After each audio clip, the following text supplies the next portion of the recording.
Bonjour. Maintenant, on va montrer comment se connecter à une base de données MySQL en utilisant les composants Zio d'Access. Voilà, composants Zio d'Access.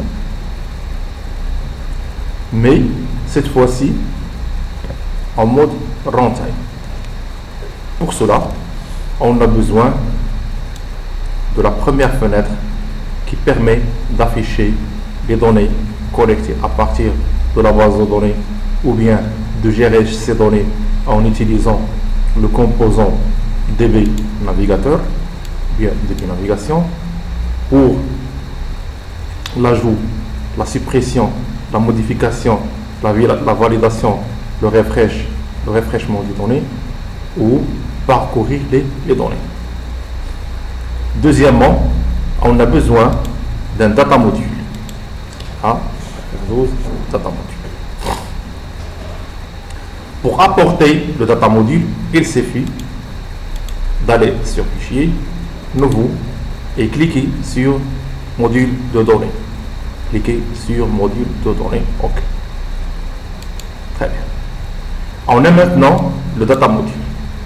Premièrement, on va le nommer notre data module dans la propriété par DN. DN, c'est-à-dire data module. Très bien. On va apporter les deux composants qui sont le premier composant, c'est le Z-Connect. Z-Connexion. Le deuxième composant, c'est le Z-Add. À partir toujours de l'onglet Zio d'Access ou bien de la bibliothèque Zio d'Access. Voilà, ça c'est le composant Z-Connexion, ça c'est le composant Z-Add. Très bien. Il faut enregistrer. D'accord? Il faut enregistrer. On enregistre le DM avec le nom UDM. Voilà. Le nom UDM, l'unité UDM. Et on va enregistrer le client avec le nom uClient, c'est-à-dire unité client. Voilà. Très bien. Cette fois-ci, on va pointer notre curseur sur le DM. Voilà. On va à l'onglet événements et on va double-cliquer sur On Create. C'est-à-dire pendant la création de cette DM, un petit code va s'exécuter. C'est le code qui va nous permettre de se connecter en mode runtime avec la base de données MySQL. Double-clic, voilà. On a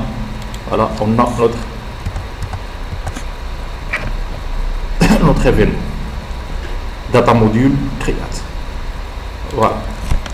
Self pour appeler le data module. Point. Voilà. Z-Connexion commerce, parce qu'on l'a appelé Z-Connexion commerce. Point. D'accord. Protocole. Notre protocole, c'est quoi? C'est appeler une base de données MySQL. Donc, on va écrire MySQL-5. La version 5. Très bien. Entrée. On va copier ici 2. Et on va faire comme ça, CTRL. D'accord. Point.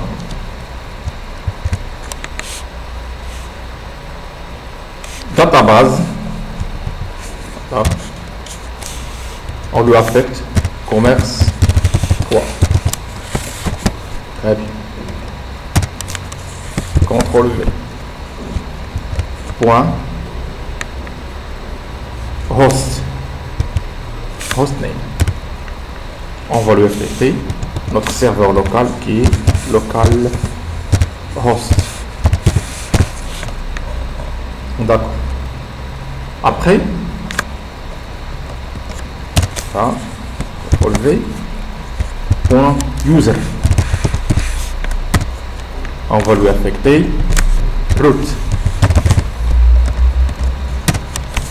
CTRL V. Là. On a maintenant le protocole. On a besoin du password. Point. Password. Notre password est 5, 3, 9, 7, 0, 1, 8, 0. CTRL V. Point. Connected.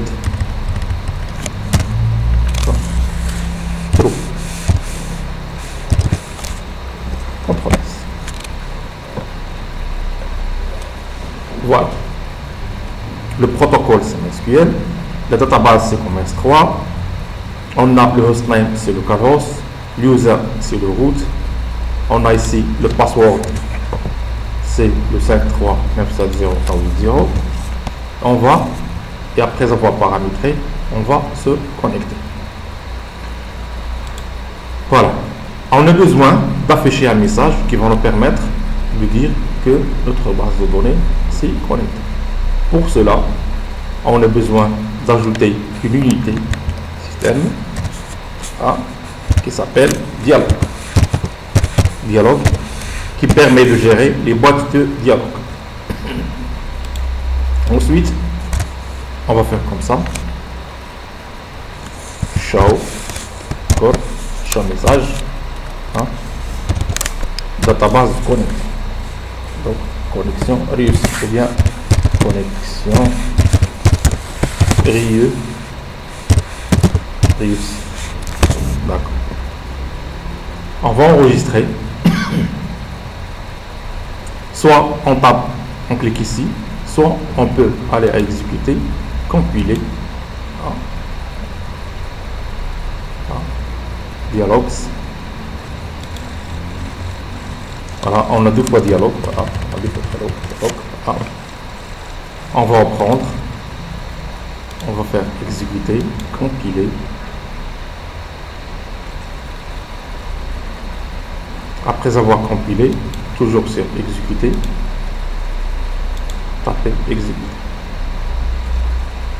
Voilà, si tout se passe bien, donc un message connexion réussie. Oui, voilà, notre fenêtre de gestion des clients est apparue. Très bien. On va faire. N'oubliez pas, toujours, voilà, de lier le data module au client, c'est-à-dire le UDM au client. C'est-à-dire on va passer à l'unité au client et on va taper ce code qui est use UDM, implémentation, c'est-à-dire implémenter use UDM. Très bien. Voilà. Il reste un petit problème. Il faut toujours s'assurer que notre base de données s'est bien connectée et protéger notre code. Pour cela, on va utiliser l'instruction try, voilà, try catch, ou bien except. Voilà, try except. On va copier tout ce code, CTRL X, on va le mettre ici, CTRL. Si on a erreur, d'accord, show message, là, impossible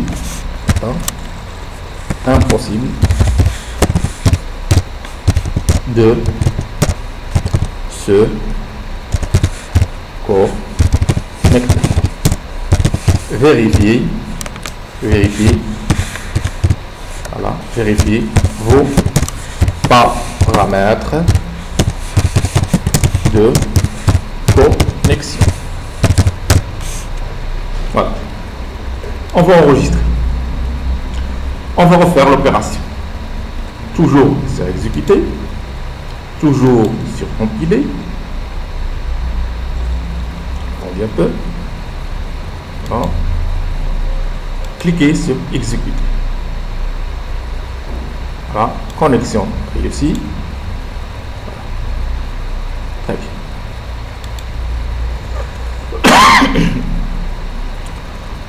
Pardon, on va simuler une erreur. Par exemple, en mode passerelle, on va contrôler, on va faire CTRL S, on va enregistrer, on va toujours sur exécuter, compiler. Après, il faut attendre un peu, exécuter. Voilà. Voilà, notre message d'erreur est apparu. Impossible de se connecter. Vérifiez vos paramètres de connexion et l'application peut continuer. Très bien. Voilà, F12.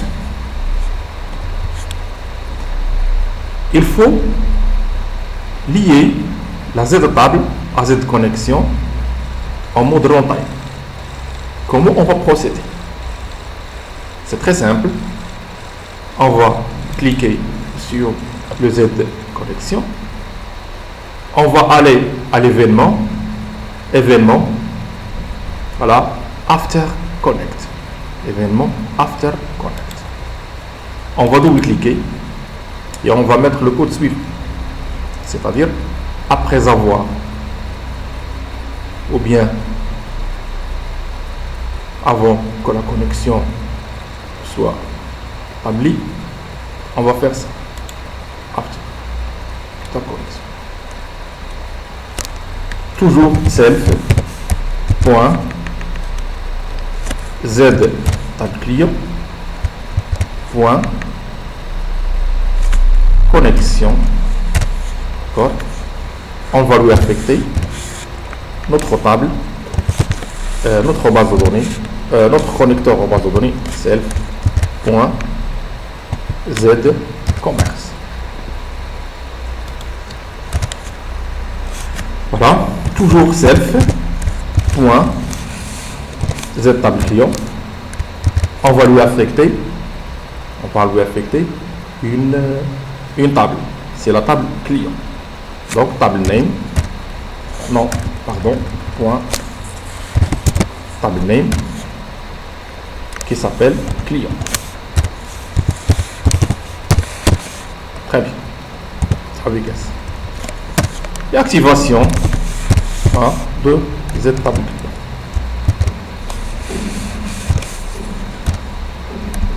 On active, on lui affecte true. CTRL S. On va compiler. Alors 5, 3, 0, 1, 8, 0. On va appuyer ça. On va enregistrer.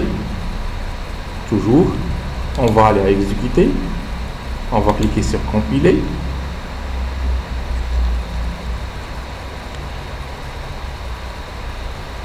On va attendre un peu. Et après, on va faire exécuter. Connexion réussie. Voilà. Et les éléments se sont apparus. Normalement, les éléments ne vont pas apparaître comme ça. Il faut aller sur l'unité client, faire un F12, voilà, apporter le composant qui s'appelle data source. Ce composant, on va le récupérer à partir de data access, voilà, ça. Donc on n'a pas besoin. Celui-là, on va le renommer DS client. On va aller à la propriété dataset et on va lui affecter, voilà, DM, c'est-à-dire data module Z table client à partir du modèle de données D. Voilà, on va changer une propriété qui s'appelle data source de dbgrid en lui affectant DS client. C'est ce qui existe. Lui-là aussi, celui-là aussi, on va lui affecter DS client. Très bien. Vous remarquez que rien n'est affiché. Seulement les données vont être affichées après avoir exécuté le code.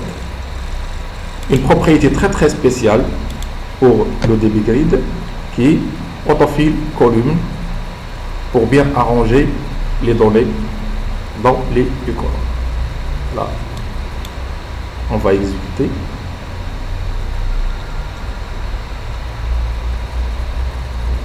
Mission réussie. Voilà, les données sont apparues. Merci pour votre coopération et votre attention.